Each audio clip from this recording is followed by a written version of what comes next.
ఈరోజు మనం నేర్చుకోబోతున్న అంశం, నీ సహవాసము ఎవరితో? సహవాసం అనగా కలిసి మాట్లాడటం, కలిసి జీవించటం, కలిసి ఎక్కువగా సంభాషించటం. ఒకప్పుడు క్రీస్తు దగ్గరికి రాకమునుపు మనం లోకంలో జీవించేవారు. క్రీస్తు దగ్గరికి రాకమునుపు మనము చీకటిలో జీవించేవారు. ఈ సహవాసం ఎవరితో? కొరింథీయులకు రాసిన మొదటి పత్రిక 1వ అధ్యాయం 9వ వచనాన్ని చదువుదామండి. అందరూ జాగ్రత్తగా వాక్యాన్ని వినాలి. మన ప్రభువైన యేసుక్రీస్తు అను తన కుమారుని సహవాసమునకు మిమ్మల్ని పిలిచిన దేవుడు నమ్మదగిన వాడు. అందుకు నేను పౌలు కొరింథీలో ఉన్నటువంటి సంఘానికి పత్రిక రాస్తూ ఏమని చెప్తున్నాడంటే, మన ప్రభువైన యేసుక్రీస్తు అను తన కుమారుని సహవాసమునకు మిమ్మల్ని పిలిచిన దేవుడు నమ్మదగిన వాడు అని చెప్పాడు. దేవుడట మనల్ని పిలిచాడట. ఎందుకు మనల్ని పిలిచాడంటే, రండి నా కుమారుడైన యేసుక్రీస్తుతో సహవాసం చేయండి. ఎంతవరకు మీరు సహవాసం చేసేది? ఎంతవరకు లేదా మీరు సాంగత్యం చేసేది?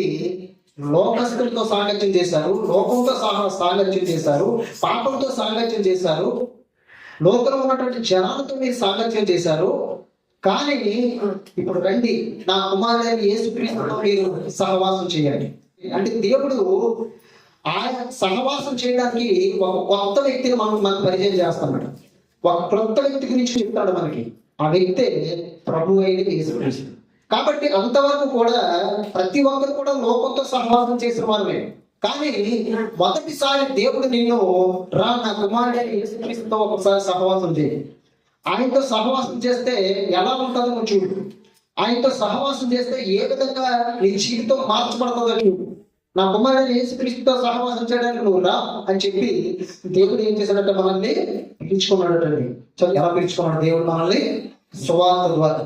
సువార్త తన కుమారుడైన యేసుక్రీస్తు యొక్క మరణాన్ని, సమాధిని, పునరుద్ధానాన్ని ప్రకటింపబడడం ద్వారా, తన కుమారుడైన యేసుక్రీస్తు నామం మనకు తెలియబడడం ద్వారా, యేసుక్రీస్తు ద్వారా మనం రక్షణ ఉందని, యేసుక్రీస్తు ద్వారా నిత్య జీవం ఉందని, యేసుక్రీస్తు ద్వారా పాప క్షమాపణ ఉందని, యేసుక్రీస్తు ద్వారా పరలోకం ఉందని దేవుడు నన్ను పిలుచుకున్నాడు.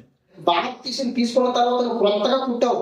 ఆ పుట్టినప్పుడు నీ సహవాసం నీ ప్రభు అయిన క్రీస్తుతో ఉండాలి. యోహాను రాసిన మొదటి పత్రిక 1వ అధ్యాయం 5వ వచనం నుండి, మేము ఆయన వలన విని మీకు ప్రకటించే వర్తమానం ఏమనగా, దేవుడు వెలుగై ఉన్నాడు. చూడండి, అపోస్తలుడైన యోహాను మొదటి శతాబ్దంలో ఏమని పత్రికలో ఏమని రాస్తున్నాడంటే, మేము దేవుని వలన విన్నాము. మేము దేవుడి వల్ల విన్నాం. ఏం విన్నారు దేవుడి గురించి? దేవుడి దగ్గర నుంచి ఏం విన్నారు అంటే చెప్తున్నాడు. చూడండి, విని మీకు ప్రకటించిన వర్తమానం ఏమనగా, ఇంకా దేవుడి దగ్గర ఒక విషయాన్ని మేము విన్నాము. ఆ విషయాన్ని విని మేము ఊరుకోకుండా ఆ విషయాన్ని ప్రకటిస్తున్నాం. ఆ వర్తమానాన్ని మీకు చెప్తున్నాం. ఏంటా వర్తమానం అంటే, దేవుడు వెలుగై ఉన్నాడు. దేవుడు వెలుగై ఉన్నాడు. ఆయన యందు చీకటి ఎంత మాత్రమూ లేదు. ఇదిగో దేవుడి దగ్గర ఒక విషయాన్ని మీకు విన్నాము. ఆ విషయం ఏంటంటే, దేవుడు వెలుగై ఉన్నాడు. ఆయనలో చీకటి ఎంత మాత్రమూ లేదు. చీకటి ఎంత మాత్రము లేదు అంటే దేవుడు వెలుగై ఉన్నాడట. ఆ వెలుగుగా ఉన్నటువంటి దేవుడిలో ఉన్నట చీకటి అనేది లేదటండి. చీకటి అనేది లేదు అనగా ప్రభువు కూడా చాలా సార్లు తెలియజేశాడంటే, నేను పరిశుద్ధులు కనుక మీరు కూడా పరిశుద్ధులై ఉండండి. ఆయన డైరెక్ట్ గా చెప్పుకున్నాను, నేను పరిశుద్ధుని, నాకు చీకటి అనేది ఉండదు, నాలో పాపం అనేది ఉండదు, నేను పరిశుద్ధుని, మీరు కూడా పరిశుద్ధులై ఉండు అని చెప్పాడండి. అంటే ఇదిగో దేవుడి వల్ల ఒక సంగతి ఆలోచించాం మేము. ఆ సంగతి ఏంటంటే, దేవుడు వెలుగై ఉన్నాడు, ఆయనలో చీకటి ఎంత మాత్రము లేదు. ఆయనతో కూడా సహవాసము కావాలని చెప్పుకొని చీకటిలో నడిచిన ఎడల మనం అబద్ధమాడుచు సత్యము జరిగింపకుందుము. అంటే ఎంతవరకు క్రీస్తు దగ్గరికి రాకమునుపు, బాప్తిసం తీసుకోక మునుపు నీ సహవాసం లోకంతో, లోకస్తులతో ఉంది. కానీ క్రీస్తు దగ్గరికి నువ్వు వచ్చిన తర్వాత, మారు మనసు పొందిన తర్వాత, రక్షణ తీసుకున్న తర్వాత, రక్షణ పొందుకున్న తర్వాత నీ సహవాసం ఎవరితో ఉండాలంటే క్రీస్తుతో ఉండాలి. అందుకే దేవుడు నేను పిలిచాడు. ఇదిగో తన కుమారుడైన యేసుక్రీస్తుతో మీ సహవాసం ఉండడానికి దేవుడిని మిమ్మల్ని పిలిచాడు. ఇప్పుడు ఇక్కడ మనం చూసినట్లయితే, ఆయనతో కూడా సహవాసం కావాలని చెప్పుకొని ఆయనతో కూడా సహవాసం కలవాలని చెప్పుకొని ఇది కూడా మారు మనసు పొందానండి, బాప్తిసం తీసుకున్నానండి, రక్షణ పొందేసుకున్నానండి అని చెప్పుకొని ఆదివారం చర్చికి వెళ్తానండి, కూటానికి వెళ్తానండి, మరి అన్ని కూడికలకి నేను ఏకీపిస్తానండి అని చెప్పుకొని నువ్వు ఒకవేళ చీకటిలో నడిస్తే మనం అబద్ధమాడు చూసి సత్యమును జరిగించుకోండి. అంటే దేవుణ్ణి నమ్ముకొని క్రీస్తుని అంగీకరించి ప్రభువుగా రక్షకుడుగా అంగీకరించి దేవుని కొరకు నువ్వు బ్రతకకుండా లోకం కొరకు ఎప్పుడైతే బ్రతుకుతావో, దేవునితో సహవాసం కలిగి జీవించకుండా ఎప్పుడైతే లోకంతో సహవాసం కలిగి జీవిస్తావో నువ్వు అబద్ధమాడు చూసి సత్యమును జరిగించవు. అంటే దాని అర్థం ఏంటంటే చీకటిలో ఉన్నావు అని అర్థం. అంటే దేవుడు నిన్ను పిలుచుకున్నదే ఆయనతో సహవాసం చేయడానికి, దేవుడు నిన్ను పిలుచుకున్నదే ఆయన కుమారుడైన యేసుక్రీస్తుతో సాంగత్యం చేయడానికి, దేవుడు నిన్ను చీకటిలో నుండి ఆశ్చర్యకరమైన తన వెలుగులోకి పిలుచుకున్నదే ప్రభువుతో ఉండటానికి. ఇప్పుడు బాప్తిసం తీసుకున్న తర్వాత నీ సాంగత్యం, నీ సహవాసం ఎవరితో ఉండాలంటే ప్రభువుతో ఉండాలి, వాక్యంతో ఉండాలి, దేవునితో ఉండాలి. ఆయన ఎక్కడి నుండి ఎక్కడ పిలిచాడు? నిన్ను చీకటిలో నుండి ఆశ్చర్యకరమైన తన వెలుగులో పిలుచుకున్నాడండి. ఇంకా ఆ వెలుగులో వచ్చిన తర్వాత కూడా వెలుగులో ఉన్నానని నువ్వు గ్రహింపకుండా, వెలుగుతో జీవిస్తున్నానని నువ్వు గ్రహింపకుండా, వెలుగుతో నడుస్తున్నానని నువ్వు గ్రహింపకుండా అది పక్కన పెట్టేసి మరలా నీవు బాప్తిసం పొందక మునుపు ఏ రీతిగా లోకంతో సహవాసం కలిగి ఉన్నావో అలాగే ఉంటే నువ్వు ఎప్పటికీ చీకటిలో ఉండి నువ్వు అబద్ధం ఆడుతున్నావు, సత్యాన్ని జరిగించడం లేదని ప్రభు చెప్తున్నాడు. ఇంకా చదువుదాం.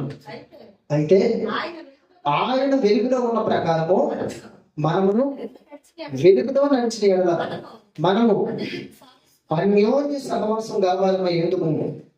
అప్పుడు ఆయన కుమారుడైన యేసు రక్తం ప్రతి పాపం నుండి మనము పవిత్రులుగా చేయను. అయితే ఆయన వెలుగులో ఉన్న ప్రకారం అనగా ప్రభు లేదా తండ్రి అయిన దేవుడు ఎలాగైతే పరిశుద్ధుడిగా, నీతివంతుడిగా, యథార్థవంతుడిగా, సత్యవంతుడిగా ఉన్నాడో ఆయన పిల్లలుగా పిలవబడిన నీవు అట్టి విధమైనటువంటి జీవితాన్ని ఎప్పుడైతే గడుపుతావో జీవిస్తావో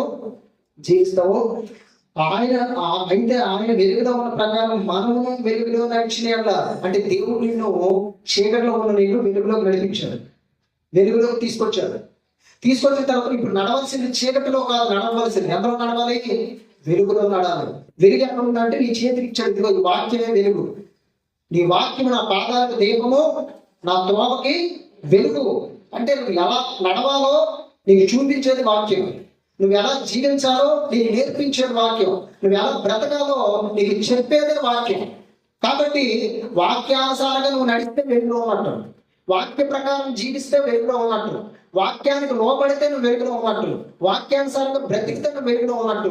అసలు వాక్యం అనేది నీ మనసులో లేకపోతే, వాక్యం అనేది నీ హృదయంలో లేకపోతే, అసలు వాక్యం అంటే పూర్తిగా నీకు తెలియనటువంటి స్థితిలో ఉండిపోయి కేవలం పేరుకే నువ్వు దేవుణ్ణి నమ్ముకుంటే ఇంకా నువ్వు చీకటిలో ఉన్నామని చెప్పాడు. పాత బంధంలో ఒక వ్యక్తి ఉన్నాడండి. ఒకసారి చూద్దాం. ఆదికాండం 5:21 నుంచి. హానోకు 65 ఏళ్ళు బ్రతికి మెతూషెలను కనడు. హానోకు మెతూషెలను కనిన తర్వాత 300 ఏళ్ళు దేవునితో నడుచుచు కుమారులను కనిగొను. ఆదికాండంలో హానోకు అనబడినటువంటి ఒక వ్యక్తి ఉన్నాడండి. ఆ వ్యక్తి 65 సంవత్సరాలు వచ్చేటప్పటికంటే మెతూషెల అనేటువంటి కొడుకులు కన్నాడట. హానోకు మెతూషెలను కనిన తర్వాత 300 ఏళ్ళు దేవునితో నడుచుచు. అంటే దేవుడితో నడవండి ఏంటనుకుంటున్నారు? దేవుడితో నడవండి ఏమనుకుంటున్నారు? దేవుడితో సహవాసం కలిగి జీవించడండి, దేవుడితో సాంగత్యం కలిగి జీవించడండి. దేవుడితో నడిచాడు, ఇంకా లోకాన్ని వదిలేశాడు. అంతవరకు మనం బాప్తిసం పొందినంత వరకు కూడా లోకంతో నడిచేవేమో, లోకంతో సహవాసం కలిగి జీవించవేమో, లోకంతో సాంగత్యం కలిగి జీవించవేమో. కానీ ఒకసారి బాప్తిసం పొంది రక్షణకు వచ్చిన తర్వాత ప్రభు నీ పాపాలన్నీ కూడా క్షమించిన తర్వాత నువ్వు నడవవలసింది, సహవాసం కలిగి జీవించవలసింది, కలిసి ఉండవలసింది నీ ప్రభువుతోనే తప్ప లోకంతో కాదంటే. అవసరం వరకే మాత్రం తప్ప అంతకుమించి వేరే ఇంకేది కూడా అతి సహవాసం పనికిరాదంటే. మనం రక్షణ పొందిన తర్వాత ఇంకా లోకాన్ని విడిచిపెట్టేస్తాం, సమాధి చేస్తాం, పాపాన్ని సమాధి చేస్తాం, లోకాన్ని సమాధి చేస్తాం. ఇంకా బ్రతుకుతా నీ మట్టుగా బ్రతుకుడు ఎవరై ఉండాలి? క్రీస్తు. చావైనా సరే నాకు లాభం అని అనుకోవాలి. బ్రతికితే దేవుడి కోసం నువ్వు బ్రతకాలి. అంటే కలిసి జీవిస్తే దేవుడితో కలిసి జీవించాలి చచ్చిపోయేంత వరకు. నువ్వు జీవిస్తే కలిసి జీవించినంత వరకు, మరి బ్రతికినంత వరకు, నడిచినంత వరకు నీ దేవుడితోనే నడవాలి. కానీ ఇక్కడ మనం చూసినట్లయితే హానుగట 300 సంవత్సరాలు దేవుడితో నడిచేటట్టుంది. క్రీస్తుని చూస్తూ, ప్రభువుని చూస్తూ వెలుగులో నువ్వు నడుస్తుంటే, వాక్యానుసారంగా నువ్వు నడుస్తుంటే, వాక్యానుసారంగా నువ్వు బ్రతుకుతుంటే, నీలో ఏదైనా దోషం ఉన్నప్పుడు, నీలో ఏదైనా పాపం ఉన్నప్పుడు, నువ్వు దేవుని ముందు మోకరించి ప్రార్థన చేసినప్పుడు, అప్పుడు అనే మాటలు చూడండి, అప్పుడు ఆయన కుమారుడైన యేసు రక్తం ప్రతి పాపం నుండి నేను పవిత్రుడిగా చేయండి. బాగా వినాలి. మొదట ఎప్పుడు నేను పవిత్రంగా చేసి యేసు రక్తం, నువ్వు మారు మనసు పొంది నీ పాపాలు ప్రభు ముందు ఒప్పుకొని తండ్రి కుమార్ పరిశుద్ధాత్మ నామములో నువ్వు బాప్తిసం తీసుకున్నప్పుడు నీ ప్రతి పాపాన్ని ప్రభు రక్తం కడిగింది. మరలా ఇప్పుడు నువ్వు వెలుగులో నడుస్తున్నావు, వాక్యంలో నడుస్తున్నావు. నువ్వు అనుకోకుండా ఏదైనా అపరాధం చేసినప్పుడు, దోషం చేసినప్పుడు, పాపం చేసినప్పుడు, నువ్వు వెలుగులో నడుస్తున్నప్పుడు అనుకోకుండా నువ్వు ఏదైనా అపరాధం, దోషం చేసినప్పుడు దేవుని ముందు మోకరించి, ప్రభువా నేను ప్రతి ఇలాంటి పాపం చేశాను, ఇలాంటి దోషం చేశానని దేవుని ముందు నువ్వు ఒప్పుకున్నప్పుడు యేసుక్రీస్తు రక్తం రెండోసారి కూడా నేను ఏం చేస్తుందో తెలుసా, నీ ప్రతి పాపం నుండి నేను పవిత్రుడిగా చేస్తాను. అదే అదే కానీ నువ్వు వెలుగులో నడవకుండా, దేవుడితో సహవాసం కలిగి జీవించకుండా, దేవుడితో సాంగత్యం చేయకుండా, నువ్వు నామకార్థంగా అలవాటు ప్రకారంగా ప్రభు నేను చేసిన దోషాలన్నీ క్షమించు, నేను చేసిన పాపాలన్నీ కూడా క్షమించు నాయన ప్రభు, మరి ఉదయకాల సమయం అంతా మరి చేసిన ప్రతి అపరాధాన్ని క్షమించడంటే క్షమించడం. ఎందుకు క్షమించాలి? నువ్వు దేవుడితో సహవాసం చేస్తున్నావు అని క్షమించాలి. నువ్వు దేవుడితో సాంగత్యం కలిగి జీవిస్తున్నావు అని క్షమించాలా? నువ్వు దేవుడి కోసం బ్రతుకుతున్నావు అని దేవుడు నీ పాపాలను క్షమించాలా? క్షమించడం. నువ్వు ఆయన కోసం బ్రతికితేనే క్షమిస్తాడు, నువ్వు ఆయన కోసం జీవిస్తేనే క్షమిస్తాడు, నువ్వు ఆయనతో సహవాసం కలిగి ఉంటేనే క్షమిస్తాడు. చెప్తాను చూడండి, అప్పుడు అనే మాట చూడండి. అక్కడ ఎప్పుడు ఆయనతో సహవాసం కలిగి జీవిస్తున్నప్పుడు నువ్వు ఏదైనా దోషం చేస్తే అనుకోకుండా, ఏదైనా పాపం చేస్తే అనుకోకుండా, ఏదైనా అపవిత్రతలో పడిపోతే, అప్పుడు నువ్వు మోకరించి ప్రార్థన చేస్తే, అప్పుడు యేసు రక్తం నీ ప్రతి పాపం నుండి మరలా నేను పవిత్రంగా చేస్తుంది. అలా నువ్వు క్షమించబడాలంటే ముందు దేవుడితో సహవాసం కలిగి జీవించాలి, దేవుడితో సాంగత్యం కలిగి జీవించాలి, దేవుడితో సాంగత్యం లేదా సహవాసం కలిగి జీవించాలంటే. ఇంకొక సందర్భం కూడా చూద్దాం. కొరింథీయులకు రాసిన మొదటి పత్రిక 15:33 వచ్చింది. మోసపోకుడి, దుష్ట సాంగత్యము మంచి నడవడిని చేరుకును. 34 వచ్చింది. నీతి ప్రవర్తన గలవారే మేలుకొని పాపం చేయకుడి, దేవుడికి వచ్చిన జ్ఞానం కొందరికి లేదు, మీకు సిగ్గుపడుకుంటే ఇట్లు చెప్పుచున్నాను. చూడండి, అపోస్తలుడైన పౌలు కొరింథీలో ఉన్నటువంటి సంఘానికి పత్రిక రాసి ఏం చెప్తున్నాడు తెలుసా? మోసపోకండి, దుష్ట సాంగత్యం మంచి నడవడిని చెరిపేస్తుంది. అంటే నువ్వు ఎప్పుడు మంచోడుగా మంచిదానిగా మార్చబడ్డావు? లోకంలో ఉన్నప్పుడు కాదు, క్రీస్తు దగ్గరికి రాకముందు కాదు, క్రీస్తు దగ్గరికి వచ్చిన తర్వాత, మానవ మనసు పొందిన తర్వాత, బాప్తిసం తీసుకున్న తర్వాత, నీ పాపాలన్నీ క్రీస్తు రక్తం చేత కడిగి వేయబడిన తర్వాత, పాపాన్ని సమాధి చేసి క్రీస్తు యొక్క మరణంలో, సమాధిలో, పునరుద్ధానంలో నీకు పాల్పొంపులు ఇచ్చిన తర్వాత నువ్వు మంచోడికి మంచిదానిగా దేవుడు నీకు చేశాను. ఇప్పుడు మంచివాడిగా మంచిదానిగా ఉన్న నీవు ఒకవేళ దుష్టులతో సాంగత్యం చేస్తే, లోకస్తులతో సహవాసం కలిగి ఎక్కువగా జీవిస్తే, దుష్ట సాంగత్యము మంచి నడవడిని చేరుకొస్తుంది. మీరు ఆలోచన చేసుకోవాలి, నేను ఎలాంటి వ్యక్తితో సహవాసం కలిగి జీవిస్తున్నాను, అసలు నేను ఎవరితో సహవాసం చేస్తున్నాను, నేను ఎలాంటి వ్యక్తితో సహవాసం చేస్తున్నాను, ఎలాంటి వ్యక్తితో నా సాంగత్యం ఉంది, ఎలాంటి మీకు అర్థమైపోతుంది. నీ పక్కన ఉన్నటువంటి వ్యక్తి ఆడే మాటలు, నీ పక్కన ఉన్నటువంటి వ్యక్తి చేసే క్రియలు బట్టి నీకు అర్థమైపోతుంది ఆ వ్యక్తి మంచోడో మంచిదే, లేదా చెడ్డోడో చెడ్డదైనా ఆ సంగతి నీకు అర్థమైపోతుంది ఆటోమేటిక్గా. ప్రత్యేకంగా ఒకరు వచ్చి నీకు బోధించాల్సిన అవసరం లేదు, అది ఈజీగా అర్థమైపోతుంది. కాబట్టి అలా ఎప్పుడైతే నువ్వు మంచివాడివై ఉండి, మంచిదానిగా ఉండి, దుష్టులతో సహవాసం కలిగి ఎక్కువగా చేస్తావో నీ పని అయిపోతుంది. నిన్ను దేవుడు తనతో సహవాసం చేయడానికి పిలుచుకున్నాడు. రాలేదు, నాతో మాట్లాడు, నాతో ఉండు, నాతో సహవాసం చేయి, నాతో కలిసి జీవించు, నాతో మాట్లాడు, నాతో ఉండు, నా వాక్యాన్ని ఎక్కువగా ఆలోచన చేయి, నా ప్రాంతంలో నాతో ఎక్కువగా గడుపు, వాక్యాన్ని ఎక్కువగా విను, నీ హృదయంలో నా మాటలు ఉండలేను. మీకు ఏది ఇష్టం అప్పుడు అడుగుడి, అప్పుడు నేను మీకు చేస్తానని చెప్పాడు. మీరు నా యందును, నా మాటలు మీ యందులో ఉండి, అప్పుడు మీకు ఏది ఇష్టమో అడుగుడు, అప్పుడు నేను మీకోసం చేస్తాను ఉంటాను. అంటే నువ్వు దేవుడితో ఉండాలి, సహవాసం కలిగి ఉండాలి, ఆయన మాటలు నీలో ఉండాలి, ఆయన మాటలు నీలో ఉండాలి. దుష్ట సాంగత్యం మంచి నడవడిని చేరిపేస్తుంది. నీకు అర్థమైపోతాయి, నేను సాంగత్యం చేస్తున్న వ్యక్తి మంచోడు కాదని నీకు అర్థమైపోతుంది ఆటోమేటిక్. ఎందుకంటే నువ్వు కూడా చెరపబడిపోతే, నువ్వు కూడా నీ నీ యొక్క లోకంలో ఉన్నటువంటి వ్యక్తుల చేత చెరపబడిపోతే నీ ఆత్మీయ జీవితం పూర్తిగా జీరో అయిపోతుంది. అర్థమవుతుందా? అది నువ్వు తెలుసుకునేటప్పటికి అప్పటికి నువ్వు పేగల లోతులకు వెళ్ళిపోతావు. భక్తిహీనత పేగల లోతులకు వెళ్ళిపోతావు. ఇంకా చేయడానికి ఊళ్ళో కూలిపోయాడు అనుకోండి, చేయడానికి చాలా కష్టమైపోతుంది. అది నడుము వరకు ముడుకుల వరకు దిగబడ్డాడు అనుకోండి, ఎవరైనా చేయించి బయటికి లాగొచ్చు. పేకల్లో దిగబడి అనుకోండి కష్టమైపోతుంది. కాబట్టి దుష్ట సాంగత్యం మంచి నడవడం చెప్పి నువ్వు మంచోడివి, మంచిదానివి, కానీ నీ మంచితనాన్ని కోరుకోవద్దు, నీ యథార్థత కోరుకోవద్దు, దేవుడు నీకు ఇచ్చిన నీతిని కోరుకోవద్దు, దేవుడు నీకు ఇచ్చిన యథార్థతను కోరుకోకూడదు. దేవుడు అట్టి రీతిగా తన కుమార్తెగా నిన్ను మార్చుకున్నాడు, తన కుమార్తెగా నిన్ను మార్చుకున్నాడు, నిన్ను తన కుమారుడిగా పిల్లలుగా చేసుకున్నాడు. అధికారం ఇచ్చాడు. మీరు నా పిల్లలను దేవుడు మనం ఏమించాడు తెలుసా? అధికారం ఇచ్చాడు దేవుని పిల్లలుగా. అందుకే చెప్తున్నాడు చూడండి, దుష్ట సాంగత్యము మంచి నడవడిని చెప్పును, నీతి ప్రవర్తన కలవాలి. వేరుకో మాట్లాడు. అవును అసలు దేవుడి కోసం ఎలా బ్రతుకుతానో దేవుడి కోసం ఒకసారి ఆలోచన చేసుకోవాలండి. మన శరీరానికి ఏదైనా అనారోగ్యం ఇస్తే 100 సార్లు ఆలోచిస్తాం.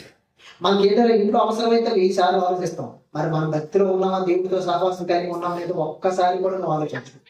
అర్థమవుతుందండి? ఆలోచన చిరిగిపోతే కన్ను మూసిన ఒక్క క్షణంలో నీ ఆత్మ పాతాళం ఉండడానికి వేదనకరమైన స్థలంలోకి వెళ్ళిపోతుంది. ప్రభువాన్ని కాపాడంటే అక్కడ నీ ప్రార్థన వినే నాదులు ఎవ్వరు కూడా ఉంటారండి. అపోస్తలుడైన పౌలు కొరింథీయులకు రాసిన మొదటి పత్రిక 5వ అధ్యాయం 9వ వచనం నుంచి, చారుడితో సాంగత్యం చేయవద్దని నా పత్రికలో మీకు రాసి ఉంటుంది.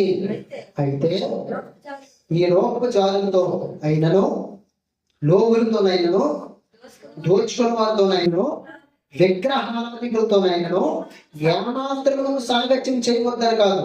బాగా ఇప్పుడు మనం ఈ లోకంలో బ్రతుకుతున్నాం, లోకస్తుల మధ్య బ్రతుకుతున్నాం. ఆ లోకంలో నుండి దేవుడిని పిలుచుకున్నాడు, ఆ లోకస్తుల్లో నుండి దేవుడిని ఏర్పాటు చేసుకున్నాడు. ఇప్పుడు పౌలు ద్వారా దేవుడు ఏమి రాయించాడంటే, పౌలు అంతకుముందు కొరింథీయులకు హెచ్చరించినటువంటి మాట ఏమైనా హెచ్చరించినట్ట, అస్సలు మీరు జారులతోనే సాంగత్యం చేయొద్దని చెప్పాడట.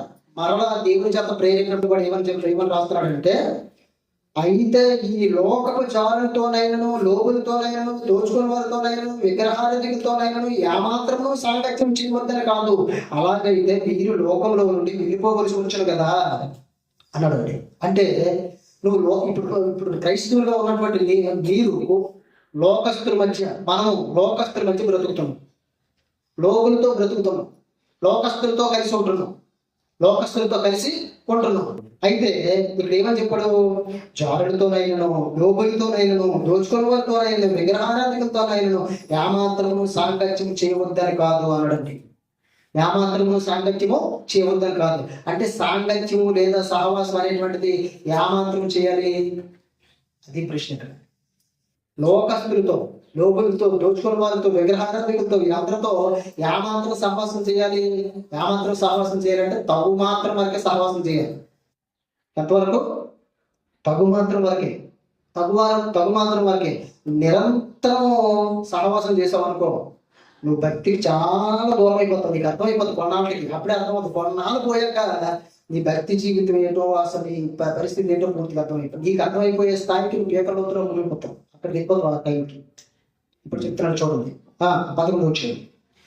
ఇప్పుడైతే సహోదరుడు అనబడిన వాడు ఎవడైనాను, జారుడు గాని, లోబు గాని, విగ్రహారాధకుడు గాని, తిట్టుబోతు గాని, త్రాగుబోతు గాని, దోచుకున్నవాడు గాని అయ్యున్న ఎడ అట్టివానితో సాంగత్యం చేయకూడదు, భుజింపకూడదని మీకు రాయించున్నాను. మేతకు రాయబడినటువంటి మాటలన్నీ కూడా అన్యజనులకు సంబంధించినటువంటివి. వాళ్ళతో సహవాసం చేయొద్దని కాదు, తగు మాత్రం చేయండి అని చెప్పాడు. ఒకవేళ పూర్తిగా సహవాసం చేయకపోతే లోకంలో వెళ్ళిపోవాల్సి వచ్చు. ఇంకా చాలా రిలేషన్స్ దెబ్బతినేస్తాయి అనమాట. అందుకే తగు మాత్రం చేయమని చెప్పాడు. ఇక్కడికి వచ్చేసరికి ఏం చెప్పాడంటే సంఘం కోసం చెప్తాడు. సహోదరుడు అనబడిన వాడు ఎవడైనా సరే, తిట్టుబోతు కానీ, త్రాగుబోతు కానీ, విగ్రహారాధికుడు కానీ, జవాడు కానీ, దోచుకున్నవాడు కానీ ఎవరైనా ఉంటే అలాంటి వ్యక్తితో మీరు కలిసి భోజనమే చేయొద్దని చెప్పేశాడంటే, వెలుపుల వారికి తీర్పు తీర్చుటకు నాకేలా, వెలుపుల వారికి దేవుడే తీర్పు తీర్చను కానీ మీరు లోపల వారికి తీర్పు తీర్చేవారు కనుక ఆ దుర్మార్గుని మీలో నుండి వేరేమిటి చూసారంటే. మొదటి శతాబ్దంలో సంఘానికి ఇవ్వబడిన కఠినమైనటువంటి ఆజ్ఞ పౌలు ద్వారా. అంటే సంఘంలో ఎవరైనా విగ్రహారాధికుడిగా ఉంటే, అంటే దేవుడు నమ్ముకొని కూడా లోపల విగ్రహారాధన ఉంటే, దేవుడు నమ్ముకొని కూడా లోకంలో ఉన్నటువంటి విషయాలు నువ్వు విశ్వాసం ఉంచితే. రెండో విషయం, నువ్వు తిట్టుబోతువైతే, త్రాగుబోతువైతే, జోదగాడవైతే, ఇంకెలాంటి లక్షణాలన్నీ కూడా నీలో ఉంటే సంఘస్థులు ముఖ్యంగా వ్యక్తితో స్నేహం చేయలేదని చెప్పాడండి దేవుడు. పలు దూరం రాయించాడు. ఇంకా కలిసి భోజనం కూడా చేయలేదని చెప్పాడు. అర్థమవుతుందా? ఇంకొక ఫైనల్ ఏం చెప్పాడు తెలుసా? వెలివేసేయండి.